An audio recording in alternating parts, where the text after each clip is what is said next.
knows the story about the infamous Titanic. A ship so grand, it was often said by the shipbuilders that God himself couldn't sink the ship. It was unfathomable at the time. Until it hit an iceberg with such speed and intensity, it was nearly impossible to save. The captain, Edward Smith, was quoted saying, "I cannot imagine any condition which would cause a ship to founder. I cannot conceive of any vital disaster happening to this vessel. Modern shipbuilding has gone beyond that." This sentiment of invincibility will be shared less than a century later by the principles of long-term capital management. They believed they had enough knowledge and control of the markets that they couldn't fathom a situation bad enough that will lead to the downfall of the fund. Until it happened. Founded by John Meriwether, the former head of Salomon Brothers Fixed Income Arbitrage Group, along with Robert Merton and Myron Scholes, this was truly a dream team. But today we are going under the surface to explore what they were overlooking in their trades, the prospect of the firm being able to survive today, and the governing structure that was lacking. Good afternoon, everyone. My name is Kanika Katri, and with me are my colleagues Li Jin Chen, Alyssa Wei, and Claudio Lin. Let's dive in. In its heyday, LTCM was the golden child. Its prominent lineup was matched by stellar performance. Investors earned 185% by the end of '97. The street knew the fund for its diversified holdings, robust and pioneering quant models, and its use of leverage to amplify returns, a big plus for its investors. Its core strategies of convergence and relative trade, which involved taking supposedly offsetting positions in closely related securities, were their power moves. And to top it off, the fund had a leverage ratio hovering around 22.5, comparable to the largest investment banks at the time. With their investments being distinctively known for their long-term nature, LTCM implemented multiple risk management strategies. Some included two-way mark-to-market with counterparties, multiple scenario-based stress testing, and an unbeatable line of credit. But most importantly, the fund claimed it had a lower risk level than any unhedged position in an equity index. It never lost more than 2.9% a month before April '98. But in the fall of '98, the portfolio came crashing down. LTCM believed that they had a diversified portfolio across regions and financial instruments. However, this false sense of diversification was a fatal illusion. In reality, almost all of their trades were bets on credit spreads and volatility converging to the rational value computed by quant models. In fact, when the market started panicking, these trades became even riskier. In addition, not only were its trades part of its demise, but so was its size. Other Wall Street firms were imitating LTCM's trades, but the difference was its peers were able to unwind faster than LTCM. Secondly, LTCM's quant models suggested that equity options were overpriced. This caused them to short a massive amount of options on major stock indexes. In this case, the Black-Scholes model, a common model for options pricing, was invalid because of the assumption that volatility remains constant. In reality, it can very easily double in turbulent times. On top of this, VAR is also faulty in and of itself, and in this situation, LTCM had such large positions that their trades often moved the markets. These faulty model assumptions gave its hand towards its tremendous loss. The last hidden risk was that LTCM was simply not looking at a long enough time frame when modeling their trades. They focused on financial data within the last 5 years, in which it just so happened that volatility was quite low. In terms of mortgage trades specifically, by August '98, the spread was 55 basis points, the usual average. Unfortunately, a couple months after, the spread reached an alarming 111 basis points. An erroneous assumption is that historical data describes future data, and this is a setup for a great disaster. With all three model flaws considered, losing $1.7 billion in August 1998 was no longer an 8.3 sigma event, but something much more inevitable. I would now like to hand it off to Legion to discuss the underlying nature of LTCM's crisis. Thank you, Kanika. On September 22nd, right before LTCM's bailout, the fund's equity was less than $800 million. The asset size was at $110 billion, and the leverage reached 142 to 1. At the time, VIX was near 40, so the fund could have easily suffered a 1% loss in asset and be completely wiped out. Thus, LTCM was facing a serious risk of insolvency.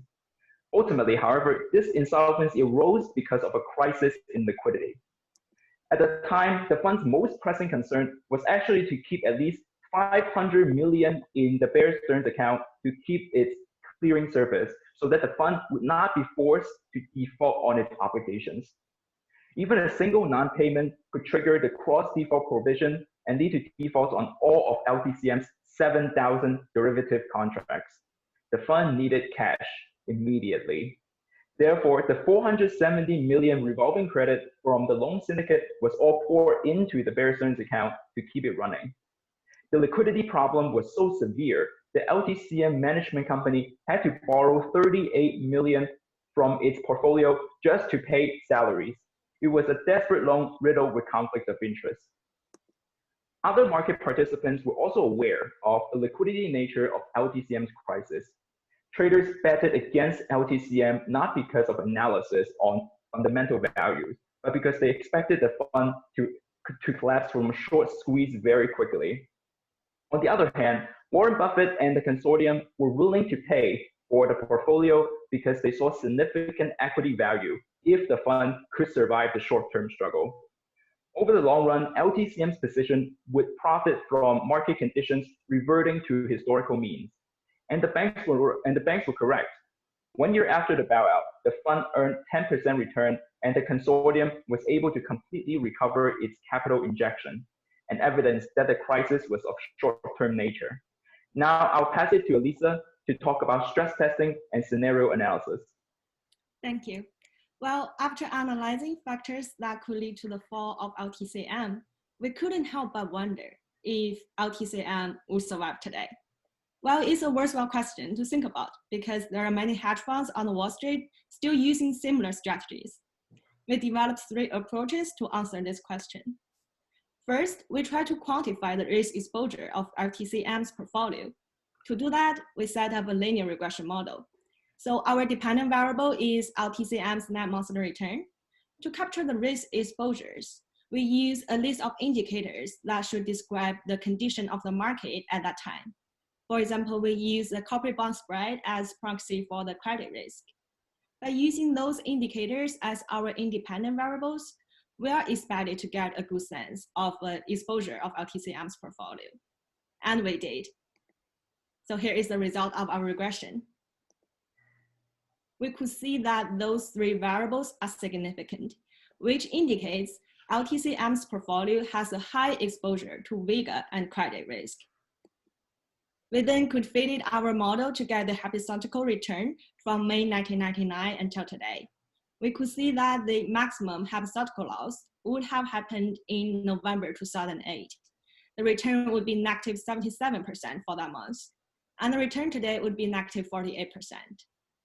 Well, from the return distribution on the right, we could see that the distribution is skewed to the left, indicating a high downside risk of their portfolio. Here we plotted the volatility index and the corporate bond spread.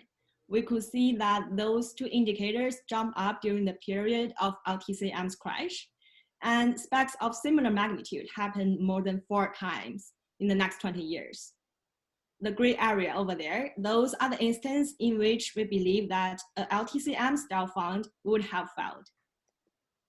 We then conduct a sensitivity analysis to see what the return would be under different scenarios. We chose the volatility index and the BA corporate bond spread for the test. Recall those 2 indicators are significant in our regression model. So the value on the side of the table are 6 to 10 standard deviations from the mean. We could tell that the higher the volatility, the wider the corporate bond spread, the worse the return. Well, our team think any global shocks that could lead to the sudden hacks of those 2 indicators would cause an implosion of an LTCM style fund. And we're experiencing one right now, which is the COVID-19 pandemic. The vaccine is still under testing. And if it hits fast again in the fall, we believe that the market would only become worse. We will have fewer tools by that time than today. The interest rate is already close to 0, and the Fed has been employing a substantial amount of quantitative easing. How many more trillions can keep injecting into the market? If the situation improves, there are other global developments that we need to consider in our stress testing, such as the US-China trade war, the increase in private and government debt after the pandemic, the volatile oil price market, like earlier today, the Western Canadian select price, even his negative price earlier today. So on top of this, don't forget that the possible market contagion effect caused by the human behavior, the crowding of trading strategies, and the complicated financial instruments. Well, after this analysis of LTCM's portfolio, Li Jin will help us explore LTCM's counterparty relationships. Thank you, Elisa. LTCM often transacted with dozens of counterparties at one time. Here is a chart showing a selection of its actual trades and associated counterparties. The most important counterparty was Bear Stearns, which served as the fund's prime broker and performed much of its custodial, record-keeping, clearance, and financing services. Along with Merrill Lynch, Bear Stearns also cleared future contracts for LTCM. In doing so, they guarantee LTCM's position, thus carrying significant credit exposures to the fund. LTCM also engaged in OTC transactions with about 50 counterparties, including the largest banks at the time. Another group of counterparties was those that conducted repo and reverse repo with LTCM. Lastly, there was the banking syndicate led by Chase Manhattan that provided $900 million line of credit for the fund. Using LTCM's exposures in '98 on the trade selected for the previous chart, we can calculate the expected value of these trades under the stressed economic conditions caused by the current pandemic. From these 5 trades alone, it would have incurred an inflation-adjusted loss of around $2.3 billion year to date. The historical worst case over the past 20 years would amount to a loss of $4.2 billion. One key lesson from the global financial crisis was the importance of central clearing counterparty for derivative contracts. So could the existence of CCP prevent LTCM from being suffocated by the lack of liquidity? Well, to examine that, we created a simplified network of hypothetical transactions by LTCM with 6 counterparties. In this example, the fund had numerous positions such as owing $130 million to JP Morgan and being owed $85 million by Lehman. The introduction of CCP dramatically reduces the complexity and opacity of the system. All of LTCM's positions become just one netted position of $79 million with the CCP. Moreover, in the original system, the winning side of a trade would be concerned about the default risk of the losing side. The fear was why counterparties were aggressively marking down LTCM's collateral. They wanted to get hold of more of the fund's asset in the increasingly likely scenario that the fund gets liquidated. Some even attempted to withhold collateral that they were supposed to transfer to the fund. Such action invalidated the netting function of LTCM's two-way mark-to-market and put immense strain on the fund's liquid asset, deepening the losses. The adoption of the CCP would have helped by reducing the fear over counterparty credit risk. CCPs such as ISDA and OCC bring the benefit of novation and multilateral netting. Since they become the shared counterparty for both sides of a contract, the winning side is not overly concerned about the default risk of the losing side. Therefore, attempts to mark the worst or withhold collateral would not have occurred, and LTCM would have gotten some reprieve from its liquidity strain. However, we must remember that the primary purpose of CCPs are to increase market efficiency and to reduce the systemic risk, not to maintain the survival of any specific hedge fund. LTCM makes poor bets based on misguided short-term outlook, although CCP simplifies the system and decreases the counterparty's incentive to exploit LTCM's vulnerability. The large losses from such bets would still remain. What a CCP would accomplish, however, was to nullify the need for bailout coordinated by Fed. CCPs have protocols for auctioning off assets of a failed clearing member, and the loss mutualization mechanism that can prevent one fund's failure from causing critical harm to its counterparties. The CCP can be instrumental in decreasing the moral hazards of large banks and hedge funds. Now I'll pass it to Claudio to talk about recommendations for improving the fund's risk governance. Thank you, Li Jin. So at this point of the presentation, we'll be exploring the risk governance structure we developed that would have prevented the unwind of long-term capital management. However, prior to this, I'll be discussing the areas of improvement that inspired the fundamental framework of our risk governance structure. For starters, one of the main causes of the fall of long-term capital management was its high liquidity exposure across the global fixed income market. Because of this, we recommend that we create a liquidity risk team that monitors trades, reviews balance sheet positions, and ensures that short-term financial obligations are met. Now, there were many problems with long-term capital management models. According to the sophisticated, complex mathematical models that they use, their positions were low risk. Many people would also understand that the correlation between government bonds of different credit qualities would move in correlation, and would move together in the same correlation. However, during the Russia-Asia crisis, that wasn't the case. Because of this, we recommend that we create a model risk team that works in conjunction with the market and credit risk team as well. Furthermore, stress testing against this lower correlation might have persuaded long-term capital management to assume less leverage and taking certain bets. Long-term capital management relied heavily on recent history to estimate risk and assign low probability to events such as sovereign defaults and major market disruption. The basic logic of history repeating itself and methods like value at risk were unrealistic. So we recommended that their stress testing integrate other risk metrics aside from value at risk, and that they rely more on worst case scenarios as opposed to historical events that are based on recent data. Our risk governance is displayed as such. We recommended that long-term capital management strengthen its board of directors and establish a risk committee within. The addition of a chief risk officer would lead its team of analysts to separately cover market, credit, mobile, and liquidity risks, which we'll be discussing shortly.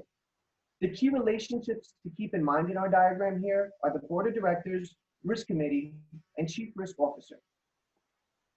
To start, we'll be talking about the board of directors. Their focus would be supervising all activities of the organization, coordinating with general partners to set up strategic objectives, and they'd be involved in setting high-level policies affecting most risk management processes.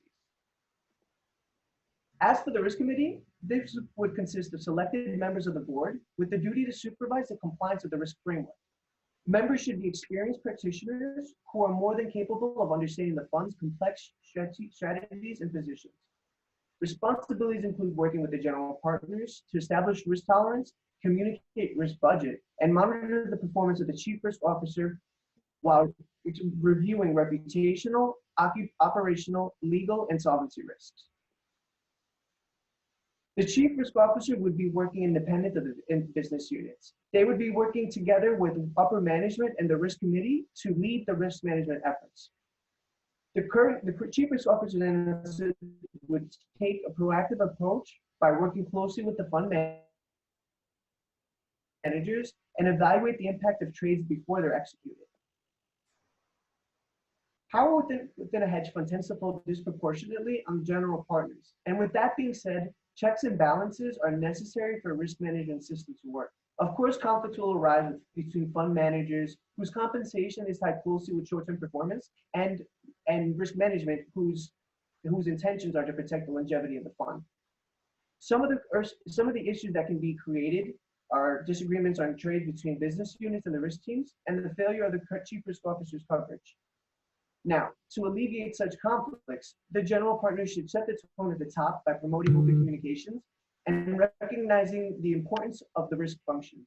The firm should also provide clear guidance on risk functions, responsibilities, and conflict resolution protocols must always be present. We now conclude with the presentation with the following points to keep in mind from our research. The so-called diverse portfolio long-term management claimed to have shared very similar risks, and the performance was correlated under certain circumstances. The regression analysis we conducted showed that the fund was vulnerable to stressed market conditions. Long-term capital management was in dire need of more preventative measures to protect the firm from liquidity, and this liquidity strain exacerbated the absence of the CCP. We would like to end the presentation with a quote that we believe sums up the importance and challenge of risk management. On the fall of long-term capital management, economist and Nobel Prize winner Merton Miller commented, "Strictly speaking, there was no risk if the world had behaved as it did in the past." Thank you. Feel free to ask us any questions you may have. Thank you very much. Great presentation. Excellent. Well done. Well done. I'll start off with a question regarding governance side, do you think that a large limited partner, so an investor in the fund, but that doesn't hold equity, should have they asked for a seat on the board of LTCM for better supervision? I think this individual, depending on the percentage size that they have invested in the fund or how much they have partnership in the fund, should be a part of the board of directors. I think it's important to have their point of view as to where they want the firm to be going, the direction they want to go, and also to take in mind the risk appetite that, you know, the majority of shareholders or stakeholders, for that matter, are interested in taking. Yeah, I just have two questions. One of them is actually on this slide. Can you describe the relationship between the Chief Risk Officer and the Risk Committee?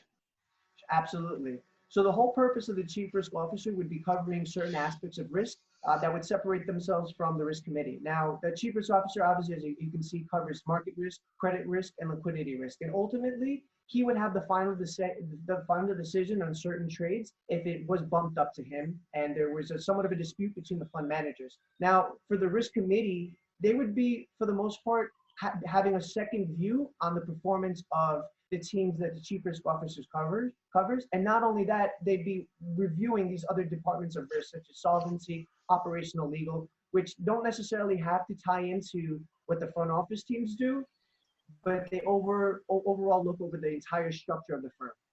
It's an interesting setup. Typically, the risk officer is responsible for all risk in the organization. Here you're splitting it out where they don't have oversight of operational risk, legal risk, or reputational risk. I haven't seen that before. It is something new. Again, normally if you're the CRO, then all risk ultimately goes through you. Here you have some of the risk going separately to the committee. And both of them would then have the relationship with the board of directors. With the, what do you think ultimately led to their demise? Do you think it was a solvency issue or a liquidity issue? Yeah, I would definitely say that ultimately what led to LTCM's demise was more of a liquidity issue than a solvency issue. The fund was close to being insolvent, but the reason for that to happen was because of the liquidity problems that were occurring, both in the market and within the fund.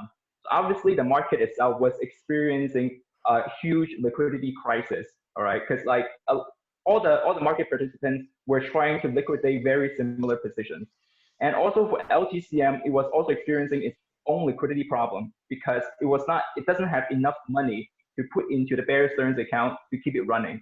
Because without that account, it doesn't keep clearing LTCM's contracts, then automatically it would have to default on all of its obligations.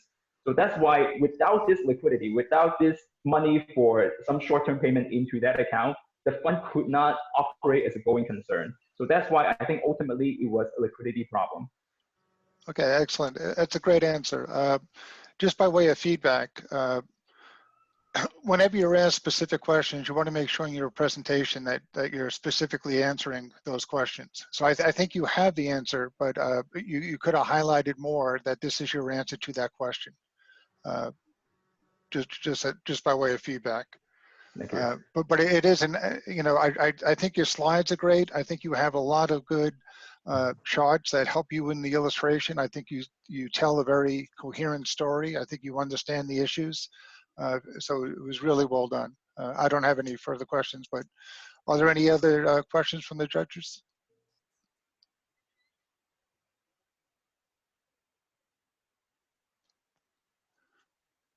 Just want to make sure with Alex, everyone is off mute, Alex?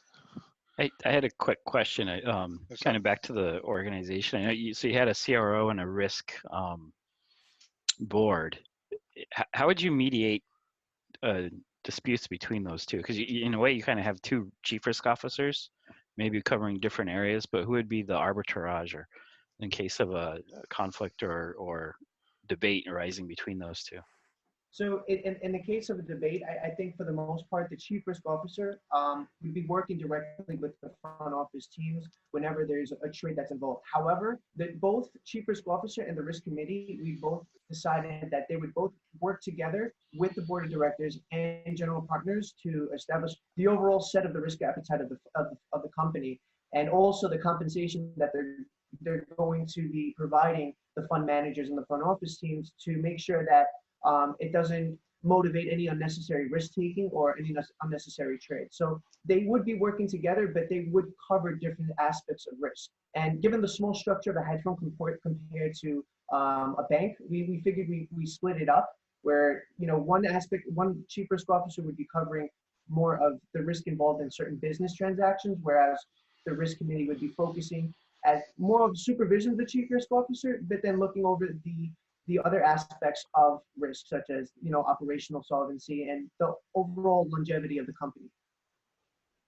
So related to that, I mean, so you have so I assume the risk committee is more than one person. It's a committee of people, and then you have the other one is a single risk officer.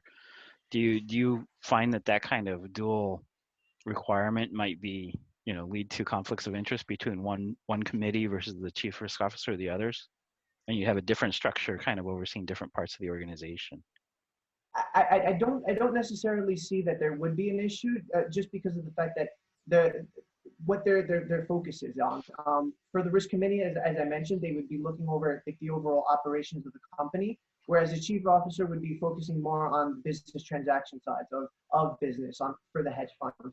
Now, with respects to decisions made, I think they all have to work together in unity, and I think those are one of the potential conflicts that we figured may arise.